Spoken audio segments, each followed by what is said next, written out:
अस्सलामुअलैकुम रहमतुल्लाहि वबरकातुहू। लो जी साढ़े भाई आए ने अज माशाअल्लाह, अगे भी पहले ले जा चुके ने तो हुण दोबारा आए ने तो मैं क्या चलो मौके की मुनासबत नाल वीडियो तो बनती है।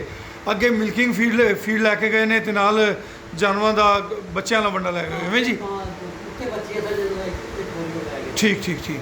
अच्छा कैसा पाया जी तुसी बंडे नूं? बहुत अच्छा पाया जी। ये जरा दुध मैदान वाला बंडा है तो बहुत ही अच्छा है। ठीक है। दो की साडी गांव पहले 6 किलो टाइम दा रेट। ठीक है।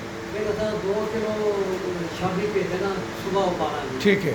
फिर शाम ਨੂੰ 2 जरा पाई देना सुबह सुबह पे देना शाम ਨੂੰ पा देना। ठीक है। ਇਹਦੇ ਨਾਲ ਮਾਸ਼ਾਅੱਲਾ ਸਾਡੀ ਗਾਂ ਜਿਹੜੀ ਹੈ ਕਿ 6 ਦੀ ਬਜਾਏ ਹੁਣ 3 ਥਣਾ ਦਾ ਚੋਨੇ 9 ਕਿਲੋ ਟਾਈਮ ਦਾ ਦੁੱਧ ਦੇ ਰਹੀ ਹੈ। 3 ਥਣਾ ਦਾ 9 किलो। हाँ जी माशाअल्लाह। पहले 3 थना ਦਾ 6 किलो सी, हाँ जी ਹੁਣ 3 ਥਣਾ ਦਾ 9 किलो हो गया। 9 किलो। अलहमदुलिल्लाह।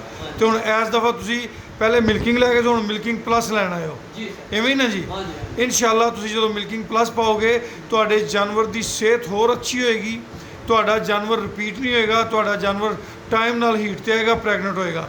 ਮੇਰੀ ਤੁਹਾਡੇ ਬਰਖੁਰਦਾਰ ਨਾਲ ਗੱਲ ਹੋਈ ਸੀ, ਉਹ ਦੱਸ ਰਿਹਾ ਸੀ ਕਿ ਇਹ ਗਾਂ ਗੱਭਣ ਵੀ ਹੈ, हाँ 1.5 महीने। 1.5 ਮਹੀਨੇ ਦੀ ਗੱਭਣ ਵੀ ਹੈ। ਮਾਸ਼ਾਅੱਲਾ ਜੀ। ਲਓ ਜੀ ਇਹ ਸਾਡੇ ਦੋਸਤ ਅੱਗੇ ਵੰਡਾ ਲੈ ਗਏ ਨੇ ਜੀ।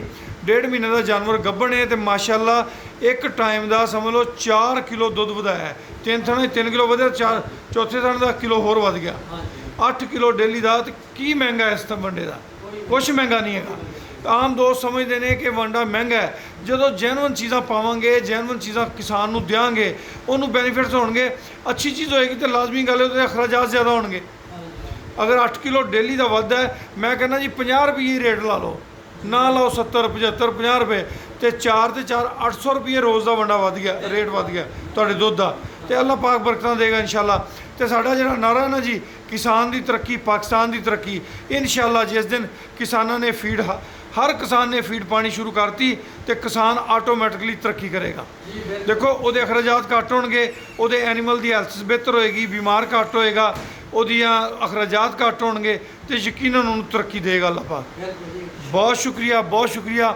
ਆਪ ਵੀ ਇਸਤੇਮਾਲ ਕਰੋ, ਆਪਣੇ ਸੱਜਣਾ ਬੇਲੀਆਂ ਨੂੰ ਵੀ ਦੱਸੋ ਤਾਂ ਕਿ ਜਿਹੜੇ ਕਿਸਾਨ ਇਹਨੂੰ ਯੂਜ਼ ਕਰਨ ਤੇ ਉਹਨਾਂ ਨੂੰ ਇਹਦੇ ਫਵਾਇਦ ਮਿਲਣ।